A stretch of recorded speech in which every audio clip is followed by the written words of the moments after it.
بسم اللہ الرحمن الرحیم۔ السلام علیکم عزیز طلبہ، اسپرٹ آف اسلام چینل میں ایک بار پھر خوش آمدید۔ آج کی اس کلاس میں جماعت نحم کی اردو لازمی کتاب کے لیکچرز کے سلسلے میں آج ہم غزل نمبر 3 کے شاعر مرزا غالب کا تعارف، اشعار کی تشریح، اشعار کا مرکزی خیال، مشقی سوالات اور کثیر الانتخابی سوالات کو سمجھیں گے۔ اس سے پہلے کہ سبق کا آغاز کریں، اگر آپ نے اب تک ہمارا channel spirit of Islam subscribe نہیں کیا تو چینل کو سبسکرائب کر لیجئے اور بیل آئیکن کو بھی دبا لیجئے تاکہ آپ کو آنے والے اس طرح کے مزید لیکچرز بھی ملتے رہیں۔ سب سے پہلے چلتے ہیں شاعر کے تعارف کی طرف۔ اردو شاعری میں غالب کی شخصیت ایک منفرد اور نمایاں حیثیت کے مالک ہے، جس کے بہت سے پہلو ہیں۔ مثلاً ان کی شاعری میں فکر و فن، علم و دانش، شعور و آگہی، فلسفہ حسن و عشق کا جو انوکھا انداز اور خیال و بیان کی جو رعنائیاں نظر آتی ہیں، اس کی بنا پر ڈاکٹر عبد الرحمن بجنوری نے دیوان غالب کو ہند و پاک کی الہامی کتاب قرار دیا ہے۔ ان کی شاعری کا دامن بے حد کشادہ اور وسیع ہے، جس میں حیات کائنات کے مسائل پر کہیں شاعرانہ اور کہیں فلسفیانہ طور پر گہری نظر ہے۔ ان کے ہاں غم جانا، غم دوراں کا بیان بھی انوکھے اور اچھوتے انداز میں ہے۔ اس کے بعد چلتے ہیں مشقی سوالات کی طرف۔ سوال نمبر 1، درج ذیل سوالات کے جواب دیجیے۔ پہلا سوال ہے، مقطع میں شہ کا مصاحب کہہ کر کسے طنز کا نشانہ بنایا گیا ہے؟ اس کا جواب ہے، مقطع میں شہ کا مصاحب کہہ کر غالب نے خود کو طنز کا نشانہ بنایا ہے۔ دوسرا سوال ہے، اس غزل میں کون کون سے قوافی یعنی قافیے استعمال ہوئے ہیں؟ ردیف کی نشاندہی بھی کیجیے۔ اس کے جواب میں قوافی میں آنے والے الفاظ ہیں تو، گفتگو، رفو، جستجو، لہو، آرزو اور آبرو، اور ردیف کیا ہے؟ اس کے بعد سوال ہے، کلام غالب کی 5 نمایاں خصوصیات بیان کیجیے۔ اس کا جواب ہے، مرزا غالب کے دیوان اردو میں فکر و فن، علم و دانش اور شعور و آگہی کی جو نشانیاں، خیال و بیان اور رعنائیاں نظر آتی ہیں، اس بنا پر ان کے کلام کو معجزہ ہی کہا جا سکتا ہے۔ دوسری خوبی، غالب کی شاعری میں ان کا لب و لہجہ بھی قابل توجہ ہے۔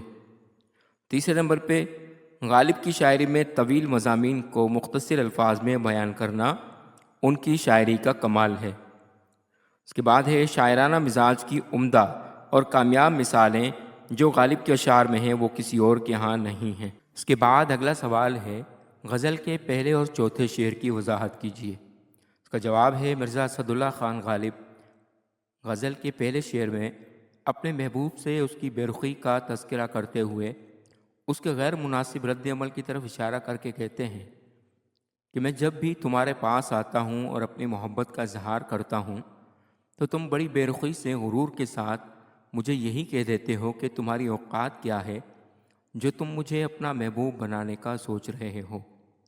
اسداللہ خان غالب اس کے اس رویے سے دل برداشتہ ہوتے ہیں اور اس سے شکوہ کرتے ہیں کہ اے میرے محبوب، تمہارا یہ غرور سے لبریز جملہ مجھے اذیت دیتا ہے، تم خود ہی بطور منصف بتاؤ، اس طرح مغرور لہجے میں میرے دل کی آزاری کا تمہارا یہ طریقہ ٹھیک ہے یا نہیں؟ غزل کے چوتھے شعر میں غالب کہتے ہیں کہ اکثر کہا جاتا ہے کہ اولاد کی رگوں میں والدین کا خون دوڑتا ہے۔ میں اس نظریے کا قائل نہیں ہوں، کیونکہ رگوں میں ایک ہی خون خصوصیات کا مشابہ ہونا بھی ہے، مگر آج کل بڑوں کے لیے چھوٹے بچوں کی آنکھ سے شرم و حیا یا عزت ظاہر نہیں ہوتی، لہٰذا آج کل کے نوجوان سے یہ امید رکھنا کہ ہمارا خون ہے، ہماری خصوصیات اور ذاتی کمالات اس میں بھی موجود ہوں گے، تو اس خیال کو ہم صحیح نہیں سمجھتے، کیونکہ شرم و حیا کا تعلق تربیت سے ہے، اور اگر تربیت صحیح نہ ہو تو خون کے ایک ہونے کا فائدہ؟ والدین کو چاہیے کہ وفا شعاری اور احترام کو اولاد کی تربیت کا لازمی حصہ بنائیں۔ چلتے ہیں اگلے سوال کی طرف۔ سوال نمبر 2، خالی جگہوں میں مناسب الفاظ لکھ کر مصرع مکمل کیجیے۔ عزیز طلبہ، جس طرح سے آپ اسکرین پر دیکھ رہے ہیں کہ میں نے پہلے سے خالی جگہوں کو پر کر دیا ہے۔ پہلا جملہ ہے لگتا نہیں ہے جی میرا اجڑے ڈیش میں، یہاں لفظ میں نے لکھ دیا ہے دیار، تو پورا جملہ بنے گا لگتا نہیں ہے جی میرا اجڑے دیار میں۔ اس کے بعد ہے اتنی جگہ کہاں ڈیش داغدار میں، یہ لفظ آئے گا دل، تو پورا جملہ بنے گا اتنی جگہ کہاں دل داغدار میں۔ تیسرا ہے قسمت میں ڈیش لکھی تھی فصل بہار میں، یہ لفظ آئے گا قید، تو پورا لفظ بنے گا قسمت میں قید لکھی تھی فصل بہار میں۔ چوتھا جملہ ہے دو ڈیش زمیں بھی نہ ملی کوئے یار میں، لفظ آئے گا گز، تو پورا جملہ بنے گا دو گز زمین بھی نہ ملی کوئے یار میں۔ اس کے بعد مشقی سوالات میں سے اگلا سوال ہے درج ذیل بیانات میں سے درست بیان پر ٹک کا نشان لگائیے۔ 5 جملے دیے گئے ہیں جن میں سے درست اور غلط جملوں پر ٹک کا نشان لگانا ہے۔ پہلا جملہ ہے غزل میں مطلع نہیں ہوتا، ظاہر ہے یہ غلط جملہ ہے، تو یہاں پر غلط کا نشان پہلے سے لگا دیا گیا ہے۔ دوسرا جملہ ہے مطلع کے دونوں مصروں میں قافیہ ضروری ہے، یہ بات درست ہے، لہذا ٹک کا جواب درست کا جواب لگا دیا گیا ہے۔ تیسرا جملہ ہے قافیے سے پہلے آنے والے الفاظ کو ردیف کہتے ہیں، یہ غلط ہے، لہذا یہاں پر بھی غلط کا نشان لگا دیا گیا ہے۔ چوتھا ہے ایک بند میں 2 مصرے ہوتے ہیں، یہ بھی غلط ہے کیونکہ کم سے کم کسی بھی بند میں 3 مصرع ہوتے ہیں اور زیادہ بھی ہو سکتے ہیں، لہٰذا یہ جملہ غلط ہے، تو غلط کا نشان میں نے لگا دیا ہے۔ جس شعر میں شاعر کا نام یا تخلص ہو مطلع کہلاتا ہے، یہ بات بھی غلط ہے کیونکہ مطلع غزل کے پہلے شعر کو کہا جاتا ہے اور جس میں تخلص ہو اسے مقطع کہا جاتا ہے، لہٰذا یہ جملہ غلط ہے، تو میں نے غلط کا نشان لگا دیا۔ اس کے بعد مشقی سوالات میں سے سوال نمبر 5، سبق میں سے 5 تراکیب لفظی تلاش کر کے ان کے معنی لکھیے۔ کالم کے ایک طرف میں نے الفاظ لکھ دیے ہیں اور دوسری طرف ان کے معنی ہیں۔ لفظ پیراہن جس کے معنی ہے لباس، دوسرا لفظ حاجت رفو اس کے معنی ہے سلائی کی ضرورت، تیسرا لفظ مصاحب جس کے معنی ہے ساتھی یا دوست، اس کے بعد لفظ قائل جس کے معنی ہے ماننا، اس کے بعد لفظ طاقت گفتار اس کے معنی ہے بولنے کی طاقت، اس کے بعد لفظ جستجو اس کے معنی ہے تلاش۔ اس کے بعد سوال ہے درج ذیل درست جواب پر ٹک کا نشان لگائیے۔ یہ کثیر الانتخابی سوالات ہیں جو کہ امتحانات میں حصہ اول کے اندر MCQs آیا کرتے ہیں، MCQs کو اردو میں کثیر الانتخابی سوالات کہا جاتا ہے۔ اس میں 4 آپشن دیے جاتے ہیں اور درست آپشن کا چناؤ کر کے اس پر ٹک کا نشان لگایا جاتا ہے، جس طرح سے آپ کو اسکرین پر نظر آ رہا ہے۔ پہلا جملہ ہے غزل کے مقطع میں موجود شاعر کا آپشن نمبر 1 خطاب، آپشن نمبر 2 نام، آپشن نمبر 3 تخلص، آپشن نمبر 4 لقب۔ اس کا درست جواب ہے آپشن نمبر 3 تخلص۔ اس کے بعد دوسرا جملہ ہے اس غزل میں لفظ پیراہن کا مطلب ہے آپشن نمبر 1 لباس، آپشن نمبر 2 بستر، آپشن نمبر 3 لہو، آپشن نمبر 4 راکھ۔ اس کا درست جواب ہے آپشن نمبر 2 بستر۔ تیسرا جملہ ہے حروف و حرکات کا مجموعہ جو شعر میں ردیف سے پہلے آئے کہلاتا ہے، آپشن نمبر 1 تخلص، آپشن نمبر 2 قافیہ، آپشن نمبر 3 مطلع، آپشن نمبر 4 مقطع۔ اس کا درست جواب ہے آپشن نمبر 2 قافیہ۔ چوتھا جملہ اس غزل کے ردیف ہیں، آپشن نمبر 1 پیراہن، آپشن نمبر 2 گفتگو، آپشن نمبر 3 کیا ہے، آپشن نمبر 4 قائل۔ اس کا درست جواب ہے آپشن نمبر 3 کیا ہے۔ عزیز طلبہ، اس کے بعد چلتے ہیں اشعار کی تشریح کی طرف۔ اس میں پہلا شعر ہے ہر ایک بات پہ کہتے ہو تم کہ تو کیا ہے، تم ہی کہو کہ یہ انداز گفتگو کیا ہے۔ شعر کے مشکل الفاظ کے معنی میں لفظ انداز گفتگو جس کے معنی ہے بات کرنے کا طریقہ۔ شعر کی تشریح لکھنے سے پہلے ہمیشہ غزل میں شاعر کا نام حوالے کے طور پہ پیش کیا جانا ضروری ہوتا ہے، لہٰذا میں نے اسکرین پر جس طرح سے لکھا ہے کسی بھی غزل کے کسی شعر کی تشریح سے پہلے حوالہ لکھنے کے لیے اس حوالے میں شاعر کا نام لکھا جانا ضروری ہوتا ہے۔ تو یہاں پر حوالہ اس طرح سے لکھا ہے کہ اردو کا یہ شعر مرزا غالب کی غزل سے لیا گیا ہے جو ہمارے نصاب کا حصہ ہے۔ اس شعر کا مرکزی خیال کچھ اس طرح سے لکھا جائے گا کہ انسان کو ہمیشہ بات کرتے وقت عمدہ اور اچھے طریقے سے بات کرنی چاہیے، اور دوران گفتگو کوئی بات ایسی بالکل نہیں کرنی چاہیے جو دوسروں کے لیے دل آزاری کا باعث ہو۔ اس کی تشریح میں لکھیں گے، مرزا اسد اللہ خان غالب اس شعر میں اپنے محبوب سے اس کی بے رخی کا تذکرہ کرتے ہوئے اس کے غیر مناسب رد عمل کی طرف اشارہ کر کے کہتے ہیں کہ میں جب بھی تمہارے پاس آتا ہوں اور اپنی محبت کا اظہار کرتا ہوں تو تم بڑی بے رخی سے غرور کے ساتھ مجھے ہمیشہ یہی کہہ دیتے ہو کہ تمہاری اوقات کیا ہے جو تم مجھے اپنا محبوب بنانے کے بارے میں سوچتے ہو۔ اسد اللہ خان غالب اس کے اس رویے سے دل برداشتہ ہوتے ہیں اور اس سے شکوہ کرتے ہیں کہ اے میرے محبوب، تمہارا یہ غرور سے لبریز جملہ مجھے اذیت دیتا ہے، تم خود ہی بطور منصف بتاؤ، اس طرح مغرور لہجے میں میری دل آزاری کا تمہارا یہ طریقہ ٹھیک ہے یا نہیں؟ آیا نہ اعتدال میں ہرگز مزاج دہر نے گرچہ گرم و سرد زمانہ سمو گیا۔ اس کے بعد غزل کا دوسرا شعر، چپک رہا ہے بدن پر لہو سے پیراہن، ہماری جیب کو حاجت رفو کیا ہے۔ اس شعر کے مشکل الفاظ کے معنی میں پہلا لفظ لہو جس کے معنی ہے خون، دوسرا لفظ پیراہن جس کے معنی ہے لباس، تیسرا لفظ جیب جس کے معنی ہے دامن، چوتھا لفظ حاجت رفو جس کے معنی ہے سلائی کی ضرورت۔ اس شعر کا مرکزی خیال کچھ اس طرح سے لکھا جائے گا، جب انسان کا واسطہ بڑی بڑی پریشانیوں سے پڑ جاتا ہے تو اس کے لیے چھوٹی چھوٹی پریشانیاں معدوم ہو جاتی ہیں، ان کا شدت احساس باقی نہیں رہتا۔ تشریح میں لکھیں گے، اس شعر میں اسد اللہ خان غالب اپنے بارے میں بیان کرتے ہیں۔ یہ تمثیلی شعر ہے جس میں حوادث زمانہ یعنی زمانے کے حادثے کو پیراہن اور ان سے ملنے والی تکالیف سے تشبیہ دی گئی ہے۔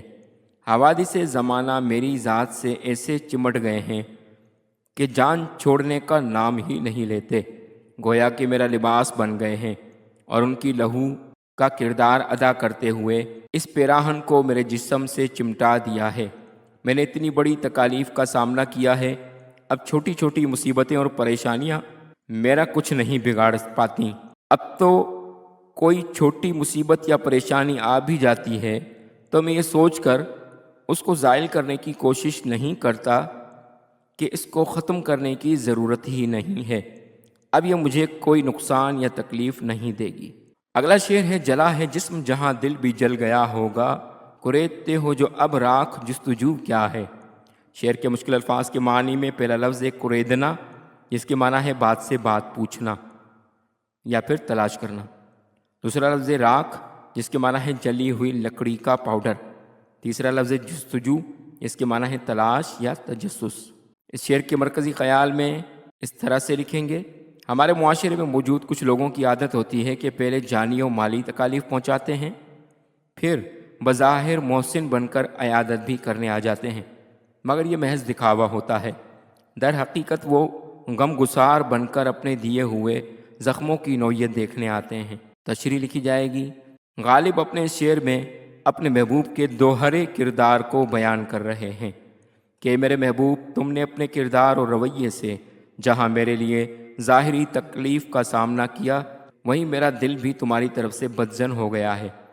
اب اتنی تکالیف دینے کے بعد تم مزاج پرسی و عیادت کے بہانے آئے ہو، تم در حقیقت یہ دیکھنے آئے ہو کہ مجھے تکلیف اتنی ہی پہنچی ہے جتنا تم دینا چاہتے تھے یا اس سے کم۔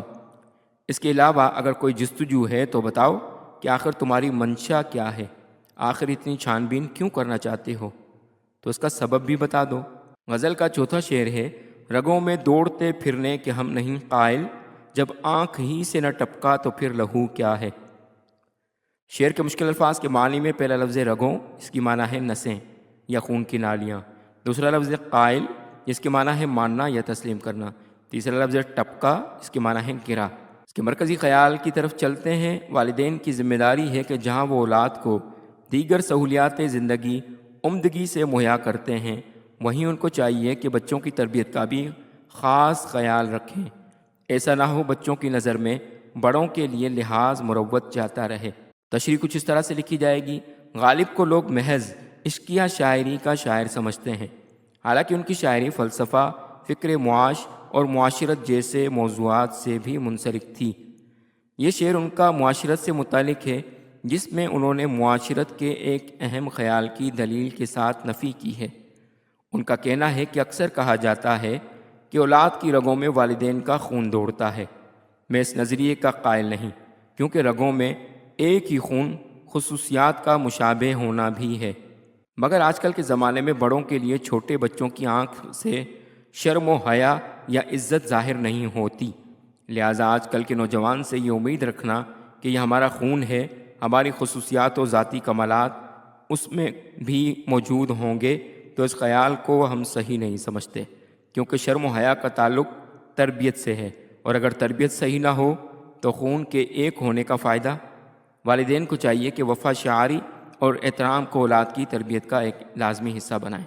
اس کے بعد اگلا شعر ہے، رہی نہ طاقت گفتار اور اگر ہو بھی تو کس امید پہ کہیے کہ آرزو کیا ہے۔ شعر کے مشکل الفاظ کے معنی میں پہلا لفظ طاقت گفتار، جس کے معنی ہے بولنے کی طاقت، دوسرا لفظ آرزو، جس کی معنی ہے خواہش یا تمنا۔ مرکزی خیال کی طرف چلتے ہیں۔ بڑے لوگوں کی صحبت انسان کی ذات میں غرور پیدا کر دیتی ہے، جو کہ اس کے لیے نقصان دہ ہوتی ہے۔ انسان کو چاہیے کہ ہر حال میں وہ اپنی حقیقت یاد رکھے۔ اس شعر کی تشریح، اس شعر میں اسد اللہ خان غالب اپنی ذات کی بغرض عاجزی ہجو کر رہے ہیں، یعنی نفی کر رہے ہیں۔ دراصل یہ دیوان غالب کا ان دنوں کا ہے جب یہ مغل بادشاہ بہادر شاہ ظفر کے بطور استاد مصاحب ہوا کرتے تھے، یعنی ان کی صحبت میں رہا کرتے تھے۔ انسان کو امراء کی رفاقت و صحبت کو اپنے لیے باعث کمال نہیں سمجھنا چاہیے، یعنی امیر لوگوں کی دوستی اور صحبت انسان کے لیے باعث کمال نہیں ہوا کرتی، بلکہ ہر حال میں اللہ رب العزت کا شکر گزار رہنا چاہیے۔ یہی بات غالب اپنی ذات کی مثال دے کر سمجھانا چاہ رہے ہیں۔ اس شعر میں بھی غالب اپنے بارے میں یہی کہتے ہیں کہ آج کل غالب بادشاہ کے ساتھ ہوتا ہے اور بادشاہ کی صحبت و رفاقت پر اتراتا پھرتا ہے۔ اس کے علاوہ غالب کی کوئی ایسی خوبی یا کردار نہیں جو اس کی شناخت یا شہرت کا سبب بنے۔ حقیقت تو یہ ہے کہ اس بات کے علاوہ غالب کی معاشرے میں کوئی قدر و منزلت نہیں ہے۔ غزل کا آخری شعر ہے، ہوا ہے شاہ کا مصاحب پھرے ہے اتراتا، مگر نہ شہر میں غالب کی آبرو کیا ہے۔ اس شعر کے مشکل الفاظ کے معنی میں پہلا لفظ شاہ، جس کے معنی بادشاہ، اس کے بعد ہیں مصاحب، اس کے معنی ہے ساتھی یا ساتھ بیٹھنے والا، تیسرا لفظ اترانا، جس کے معنی ہے فخر کرنا یا تکبر کرنا، اس کے بعد لفظ ہے وگرنا، جس کے معنی ہے ورنہ، اس کے بعد لفظ آبرو، جس کے معنی ہے عزت۔ اس شعر میں مرزا غالب انتہائی درجے کی مایوسی کا اظہار کر رہے ہیں۔ کہتے ہیں کہ اول تو ہم میں اظہار آرزو کرنے کی طاقت ہی باقی نہیں رہی، لیکن اگر طاقت حاصل ہو بھی جائے تو ہمیں امید نہیں ہے کہ محبوب ہماری یہ تمنا پوری کرے گا، لہذا بہتر اور مناسب یہی ہے کہ خاموش ہو جائیں۔ عزیز طلبہ، امید ہے کہ آپ کو آج کا لیکچر پسند آیا ہوگا۔ اگر آپ کو لیکچر پسند آیا ہے تو چینل کو سبسکرائب کر لیجئے اور ساتھ میں لگے بیل آئیکن کو بھی دبا لیجئے تاکہ آپ کو آئندہ بھی اسی طرح کے مزید لیکچرز ملتے رہیں۔ اس کے ساتھ ہی اجازت چاہتے ہیں۔ والسلام علیکم ورحمۃ اللہ۔